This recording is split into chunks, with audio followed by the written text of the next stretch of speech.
Okay, so our next guest is known for her laugh out loud and hilarious ways of parenting. And in her latest book called Calm the Heck Down, How to Let Go and Lighten Up About Parenting, she shares how parents can really dial back on the stress of raising children. Calm the heck down. She joins us now, author Melanie Dale. Melanie, welcome to the show. Yay! Spill some secrets for us. How can you calm down as a parent, especially now during coronavirus and the pandemic? Give us a tip. Especially now. You know, one thing that has really helped me always, and especially this year, is to separate out what I can and can't control, because there's so much we can't control. And I don't want to waste my time even worrying about that. For instance, with sports with my kids and everything being canceled this year, I can't control that. But what I can control is my kids getting exercise.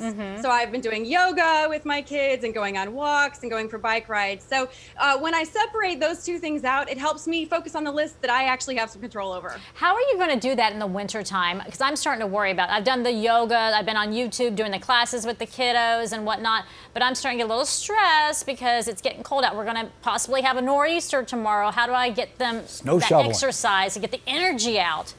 Yeah, I mean, definitely the online classes, the Zoom classes. I've been teaching my own little yoga classes to my kids, and I live in Georgia, so it's still really nice down here, too. Thanks for bringing it in. Thanks. Man, oh man. Yeah, talk a little bit about your own family dynamic. You are a mother of three, and each of your children are from different parts of the world. Very interesting. Yes, we have 3 kids from 3 different continents. I had my first child after a long battle with infertility. Then we adopted our second child from Ethiopia when she was 2. And then we adopted our oldest child from Latvia when she was 9. So we adopted kids, we messed with birth order, and my kids are now 16, 13, and 11. And we've had a lot to learn about calming the heck down around here. Right, so what's the biggest lesson, especially with children of many different ages in the household?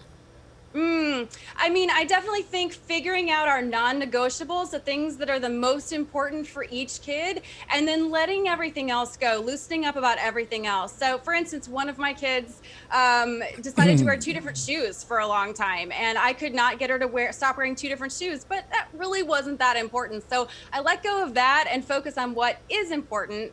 And that's really helped us, you know, no matter what the ages of the kids are, to just calm the heck down about it. Hey, if they're wearing shoes, you're ahead of the game, whether they match or not, right? Right. A lot of barefoot going on with everybody from home now with school and work. Let's talk about this acronym you came up with. It's called GRACE, G-R-A-C-E. And what's this all about, and how can it help parents? Daily grace is a practice that I've been doing every day since the pandemic began, and it has helped me stay calm in the midst of everything that 2020 has thrown at us. So GRACE stands for gratitude, read, adapt, create, and engage. So gratitude, even in the midst of hard things, there's something to be grateful for. Read, instead of doom scrolling on my phone all day, I want to have a good book that I'm reading every day. Okay. Adapt.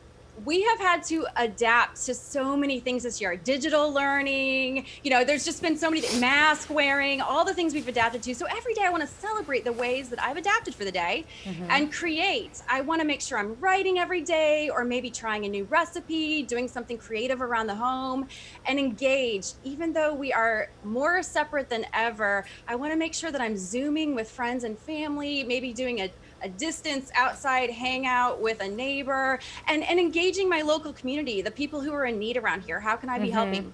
Yeah, because that makes you feel so great when you give back. But let me ask you, when it comes back to in the home with the kids and remote learning, the stress of all of that, and then now the winter's getting here and we're all stuck inside, how do you make a commitment to laugh in the midst of the chaos? Because sometimes you want to pull your hair out, but then you got to stop and just, I guess, laugh at it. But some of us need to be trained in how to do that. It's so true. It's so true. I really try to cultivate a home filled with laughter. And that's not always easy, especially now. But I really believe that laughter makes us brave. And so one thing that I do is I start a list of things that are making me laugh. And throughout the year, I've just been adding to this list. I just keep it in the notes section of my phone. And anytime something makes me laugh, I want to be just adding that to my list. So when things are hard, I can go back and go, well, what's made me laugh lately? And just really encouraging the kids to laugh. So even around the dinner table, what made you laugh today? What was funny or weird that made you laugh? And watch funny YouTube videos together, whatever it takes to keep laughing in the midst of the hard things, because laughter makes us brave. Yes, it is indeed. These are great tips. We do appreciate it because we need to lighten up around here because it's tough out there. And if you can keep that home happy and full of laughter, then it's a fun place for the kiddos. Sure is. You can pick up a copy of the latest book that you were talking about right there, anywhere books are sold. Calm the heck down. Thank you so much, Melanie Dale.